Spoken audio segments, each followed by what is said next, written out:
Labdien! Mani sauc Laima, esmu projekta Vesels birojas veidotāja un šodien gribēju parunāt par tādu tēmu kā enerģija. Un nē, mēs nerunāsim par energoefektivitāti, šodien runājam par personīgo enerģiju, enerģijas līmeni, mūsu jaudu un spēku un prasmēm, lai mēs varam tikt galā ar ikdienas izaicinājumiem un sasniegt gan savus mērķus, gan tās lietas, ko mēs vēlamies kā darbā, tā arī tieši sev privātajā dzīvē. Nu, lūk, tātad tēma personīga enerģija. Tas, ko es lieku priekšā, palūkoties uz šo te konceptu caur tādu enerģijas piramīdu.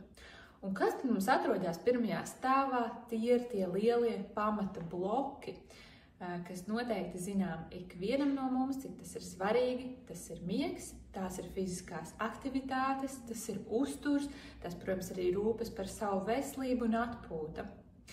Tas ir, varētu teikt, tāda mūsu enerģijas kvantitāte, jo, ja nav šī fiziskā enerģija, tad skaidrs mums ir grūti runāt par to, kā tad mēs varam būt labākās sevas versijas, kā mēs varam būt produktīvi, sasniegt visas tās lietas, ja mums vienkārši nav spēka un šī fiziskā enerģijas kvantitāte.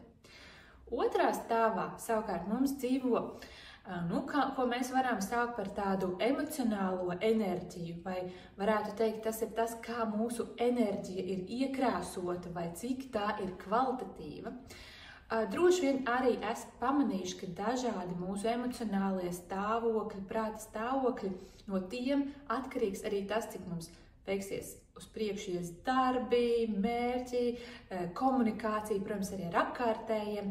Un šeit savukārt ir ļoti būtiski runāt par mūsu emocijām, cik mēs labi tās varam atpazīt, un arī īstenībā atrast veidus, kā mēs varam vairot sev palīdzošas emocijas. Trešajā stāvā piramīdā mums ir enerģijas fokus, kas ir ļoti svarīga tēma. Tas ir par mūsu mentālo enerģiju, kur mēs visu šo te enerģiju virzām. Vai mēs zinām, kas ir mūsu prioritātes, mērķi, vai mēs esam spējuši atrast veidus, kā varētu teikt šo te enerģijas lukturīti, fokusēt uz to, kas mums ir svarīgs un ko mēs vēlamies šajā brīdī darīt, lai tā enerģija vienkārši kaut kur neaizplūst caur enerģijas zagļiem un visādiem caurumiem. Tā kā šeit noteikti ir gan par laika vadības jautājumiem, jo laika un enerģijas vadība, protams, iet roku rokā, gan arī, piemēram, par mūsu ķermeņu un tādas dienas ritma izzināšanu, kas ir tās lietas, knifi, kas mums var palīdzēt būt produktīvākiem un šo enerģijas potenciālu izmantot gudri. Savukārt pašā augšā mūsu enerģijas piramīdai ir, varētu teikt, tāda jēga, lielāks, augstāks mērķis, kāpēc. Tā ir šī garīga enerģija, kurai arī ir ļoti būtiska nozīme.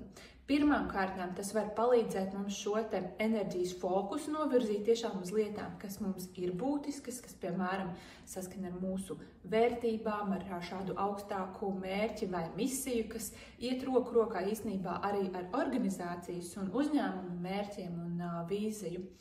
Un vēl viena ļoti būtiska lieta, kad brīžos, dažkārt, kad šķiet, ka nav spēka, šī te sava veida ceļa zvaigzne vai jēga augstāka, mums var palīdzēt šo te enerģiju tomēr safokusēt un arī viņu novirzīt tieši tur, kur mums tas brīdī ir visvairāk svarīgi un nepieciešami. Tas pavisam īsi par mūsu enerģijas piramīdu, ko dažās no nodarbībām izmanto gan es, gan arī citi lektori. Savukārt, pirms noslēdzam šo video, gribēju vēl pastāstīt pavisam nedaudz par to, kādas tad nodarbības un lektori runā par ar mūsu personīgo enerģiju saistītām tēmām. Tad un tā runājot par šo te pamata līmeni fizisko enerģiju, mums ir gan miega speciālisti, Marta Celmiņa, kas runā par to, kā tad palīdzēt sev, lai miegs būtu veselīgs un kvalitatīvs, un mēs būtu izgulējušies un spēcīgi.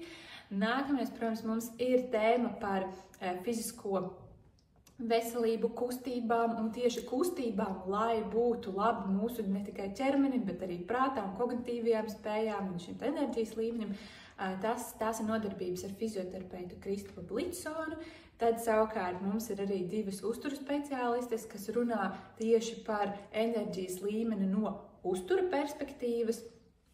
Un virzoties tālāk vai pa visu piramīdu staigojot, tā teikt, uz augšu un leju, mums ir arī vairāki lektori, kas pasniedz arī par tādu kopīgi enerģijas vadības tēmu, un tā ir Evija van der Beek, kas runā gan par tiem pašiem enerģijas līmeņiem, veidiem, atpūtas veidiem, ja, kas arī ir ļoti, ļoti būtiski. Nav tikai tā, vai mēs strādājam vai atpūšamies. Ja, īstenībā atpūtai arī ir dažādi veidi, kā par enerģijas zagļiem, tajā skaitā ir nodarbība ar Eviju van der Beeku, savukārt arī no tādas citas perspektīvas, no biohackinga, instrumentārija prizmas nodarbības vada arī Kaspars Vendels tieši par šo personīgo enerģiju, kā arī no apzinātības puses mums arī par šo tēmu ir nodarbība ar apzinātības pasniedzēju Ansi Jurģi Stabiņģi.